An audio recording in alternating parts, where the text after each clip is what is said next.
Okay, it's been a while. I haven't recorded one of these videos for 2 weeks because we've been on vacation. Appreciate everybody's patience. I did publish a couple, but so we're gonna do tonight. I had to do this anyhow, so I figured I would make a video of it. I mean, not obviously not to this level, but over the last 2 weeks, my wife and I traveled out to the Midwest West area, and we covered several um, national parks. So I figured what I would do is one, just show you guys what we did, and then also we will go through. I'll kind of go through the expense side of it and how I handle the expense side of it in terms of reality, like where do I get the money from in my different buckets and things of that nature. So let's just dive right in so I don't run out of time. Okay, so this is basically the trip, right? Where we start the year out here where we flew in from New Jersey and we flew into the Black Hills area of South Dakota. I'm not going to get into everything there, but it was all right. It was a lot of fun. The things there I got listed here. We saw Mount Rushmore, the Badlands. We did Mount Rushmore at night, which is awesome. We did Custer State Park, where we did some really cool hikes. I mean, I had pictures of all this stuff, but I don't have enough time, and nobody would watch it anyway. We did the Wind Cave National Park. We did the Crazy Horse Memorial, which is basically like a Mount Rushmore for Indians, where they give recognition to this guy named Crazy Horse, and they kind of carved him into the side of a mountain. That's still ongoing. And we did Deadwood for a day. Deadwood is a town that was burnt down a long, long time ago, and they rebuilt it. It's kind of a touristy thing, but it was fun. So we flew out here, and we flew into Rapid City, and then that's what we covered for the first 4 days. We did some hikes. The Badlands was really cool. Mount Rushmore, cool, obviously. Custer State Park was fun. They had some pretty difficult hikes that we had to do. I mean, difficult for us. So we spent 4 days there. Then that was so our longest trip was when we were going to go from the Black Hills, which you see here circled in South Dakota, to basically Yellowstone, which is in Montana, essentially. So what we did is it took one day to transit there. That was probably our longest driving for the most part. And we went to Devil's Tower, which is in between that route, which is really cool. Uh, just a word of advice for Devil's Tower. It doesn't look so cool from a long ways away. When you get close to it, it's really cool. So it broke the trip up. Like it was an hour and a half to Devil's Tower, and then I think 3 hours to get to the Yellowstone area. And I'm not going to do a whole video on that because this is more of a financial thing, but it gives you a plan. So then once we hit there, we hit Yellowstone. So we were in Yellowstone for 4 days. Yellowstone is just amazing. Everything is different.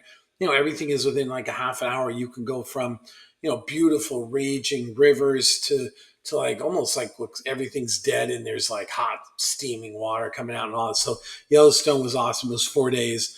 We also stayed in the town of Cody for a day, where they're known for their rodeos. And we were in Cody on July 4th, so we watched the July 4th parade. Tons of horses, just great stuff. And then we spent a lot of time in Yellowstone, obviously. It takes a few days to cover all of Yellowstone. Okay, then what we did, so that's this circle right here. This is Yellowstone. Then we drove down, which it's almost right there. Literally, you exit Yellowstone and then you go into the Grand Tetons. So we were in the Grand Tetons for 2 days, did some hikes, looked at some stuff, a lot of animal sightings. Yellowstone was great for animals, a lot of bison, uh, we saw grizzly bear, coyotes, elk. We just saw a variety of stuff. You felt like you were back in the old days where the bison were all over the place because literally everywhere you drove, there's bison. So then when we were done with Yellowstone, we went down to Grand Teton. Not as exciting. The Tetons are amazing. They have some cool lakes there, some neat old buildings from like the Mormon days. So we were there for 2 days. So you can see that over here. We were there at Yellowstone for we were at Yellowstone for 4 plus Cody, and as part of one of the 4. So it was really 3 days Yellowstone, 1 day Cody. And then we were at 2 days at Grand Teton. And then my wife was kind of curious about the Mormons. So our next big trip, our next big drive, because that was just a lot of, reasonable drives, was from Yellowstone to Salt Lake City. We had to grab a plane to Salt Lake City anyhow.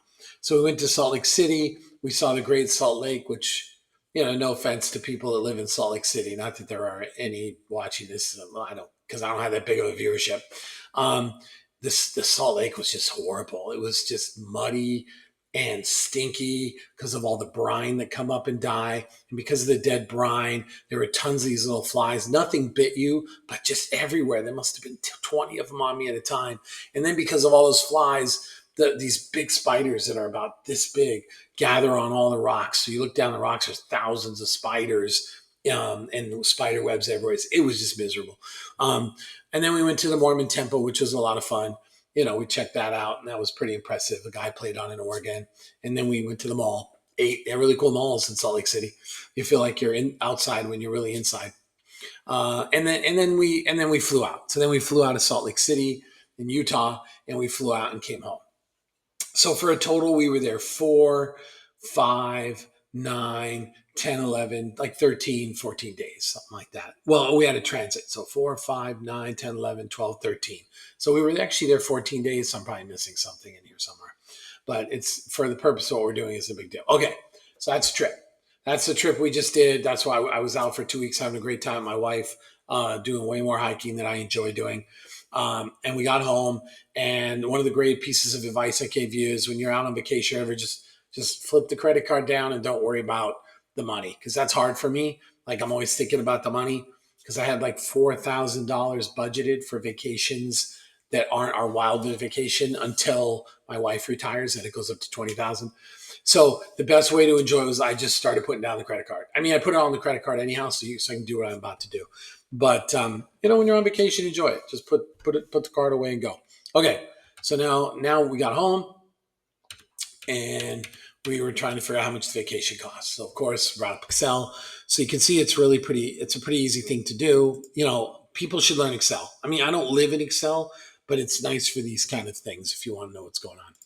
So what I did was I went into my credit card, which I tend to do anyhow, and I dumped all the transactions for the last 2.5 weeks.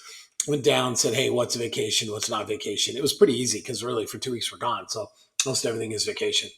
And then I did what's called a pivot table. You should, if you're doing anything in Excel, you should learn pivot tables. They're just like magic. They do magical things that are just awesome. But I don't have time in this video to explain a pivot table. So I pivot tabled all this data twice. I did it once by date and month, once by the category, because your credit card will categorize it. So you can see. So on the credit card, you can see, let me just close this guy. Okay. So you can see my total came out to, for 2 weeks, $36.42. Now, that doesn't include some things that I paid off ahead of time. So we had airline flights, which are $1,400, but I used my I used my credit card miles to pay for that. I paid a car rental, but I paid that up front. When I did the car rental, which is crazy, it was like $2,300, but we had it for 2 weeks and it was unlimited miles. And I also bought the insurance, which is good because as I was driving along, the last day we were driving, or it was the day before last day, some big truck, a little rock came up and hit the windshield. So, I mean, it was a little dinky nothing, but the insurance was worth it. And then we had to pay for one night at Yellowstone because we stayed in Yellowstone, which is really awesome, right outside of Old Faithful. And so we had to pay for that up front. So the total cost is the things we actually paid for during the trip, and then the things I had to pay for up front. So if you look at this, we had $3,600 for the outlays when we were there. Plus we had these expenses here. So if you add that all up, if I didn't have the credit card miles, it would be 7,800. Without the credit card, with the credit card miles, so we didn't have to pay for flights, it was 106. Okay, so what I put in here was just total miscellaneous. This should be, if you have two, it shows you that. So this is the sum of the miscellaneous stuff that we had to do beforehand. And then this is a total cash outlay I had to do prior to actually going on the vacation. So that it's just all these minus the 14. So then our total for our vacation that we actually had to outlay in cash over the entire vacation was $64.16. which I thought was pretty good. I can tell you right away, most of it was in lodging, but I'm going to show you that in a minute. So what I did is I did a pivot table based on month off of this data, this vacation data, and then dumped this. So um, this gave me in June we spent 636. In July we spent 3005, which makes sense because we were basically there from July. Like most of our time was there in July. So then I said, what's the most important thing is where do we spend most of our money?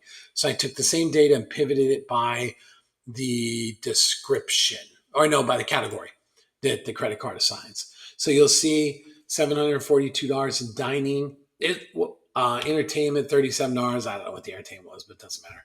Gas $250. That was for all the driving around. I don't know what the heck healthcare is.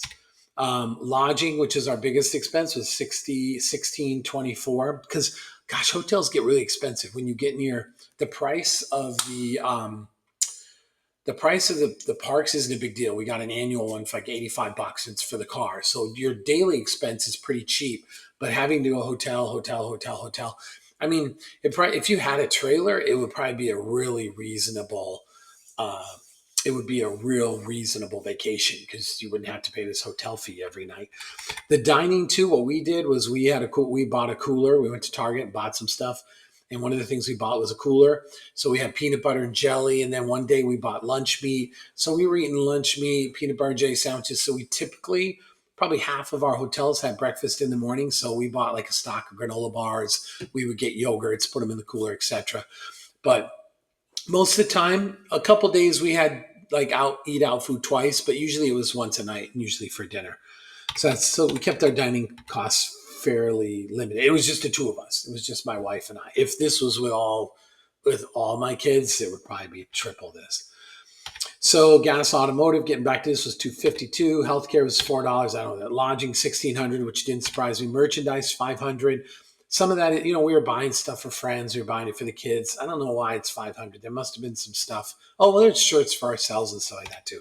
Other, I don't know what that is. Other services, I don't care about that. Other travel, I don't care about that. I think we had to do a boat trip.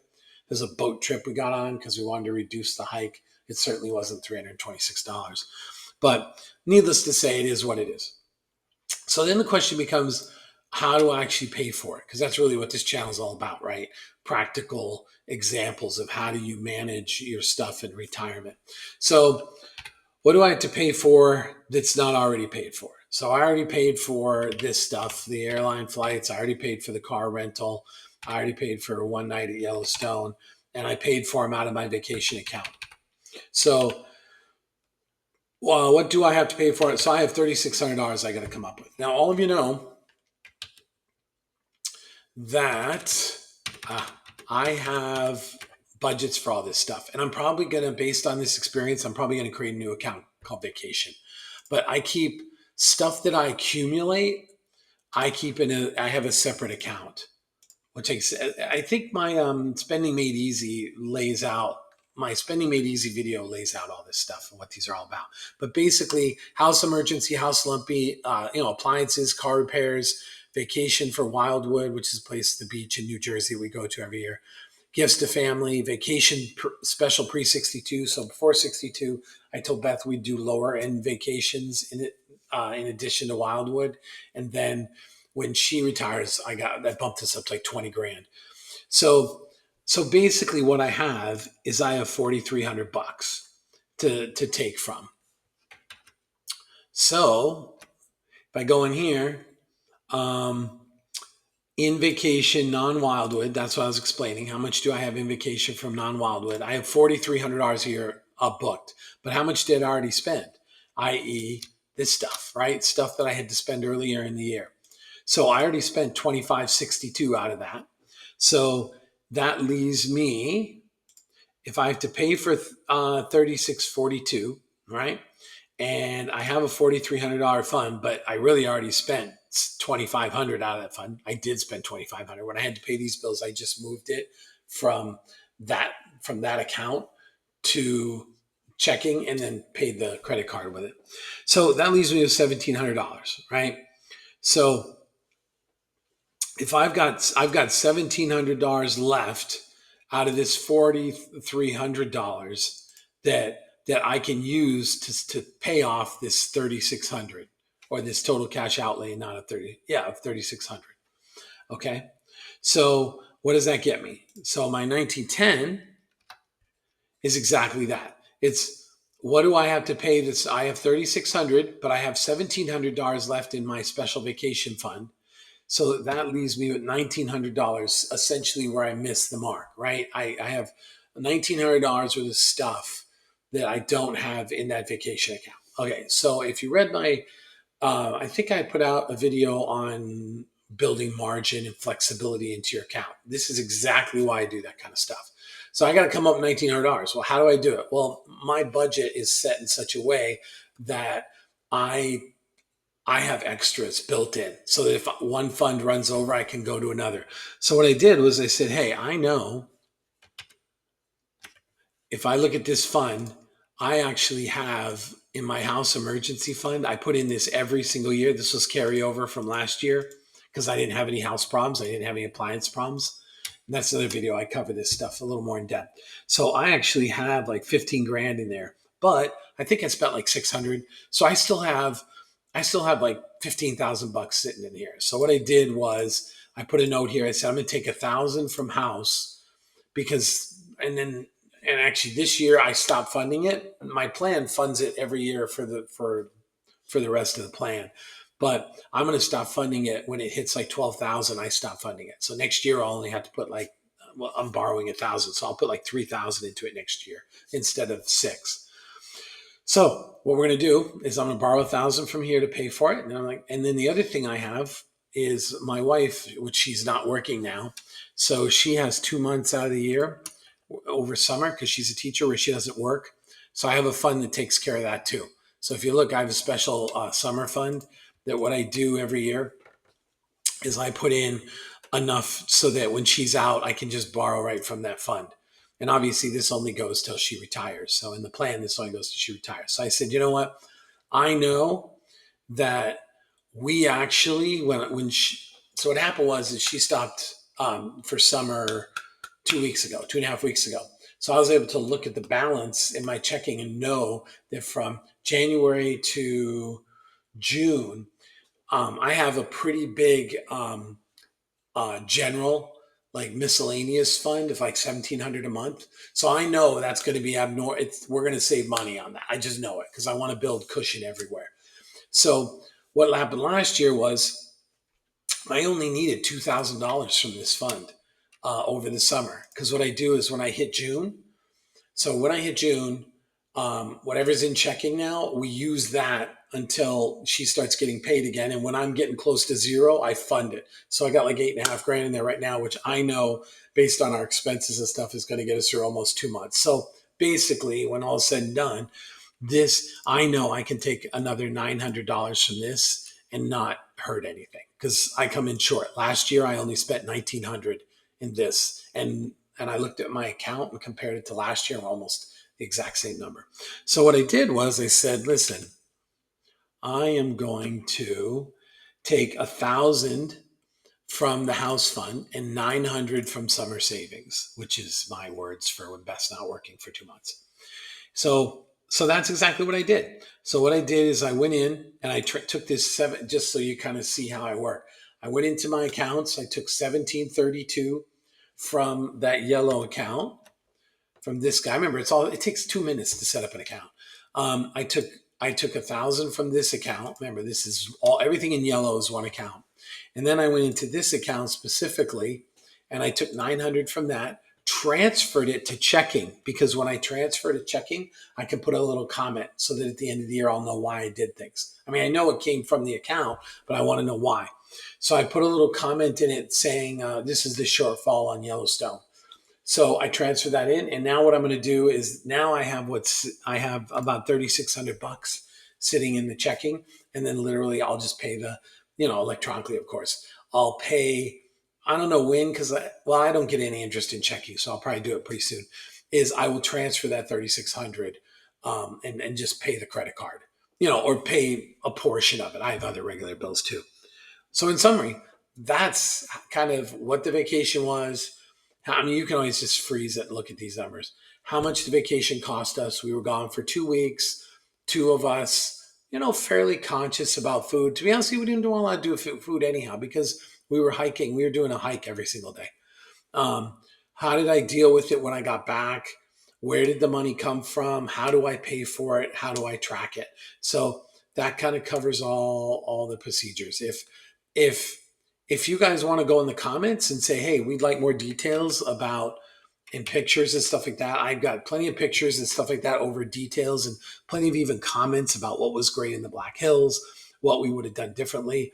If you're interested, I don't think you are interested in that, but if you're interested in something like that and you want to just put it in the comments, hey, we'd love to have a more detailed thing, maybe not financially, maybe financially or whatever, about the vacation and what you would have done differently and things like that. So once again, it's good to be back home. 2 weeks was a while. All the guys all the guys and gals that subscribe, I appreciate it so much. Like I said again, I'm not giving anyone advice. I'm just walking you through every day in the life of a person who's retired and how to actually concretely, how do you deal with things? Like, how do you deal with vacations? How do you deal with, setting up software to predict everything's right? I do everything and just show you guys everything in hopes that you too will be able to retire. So it's Sunday night, put it to the man Sunday night. And I'll talk to you next time, and thanks for watching.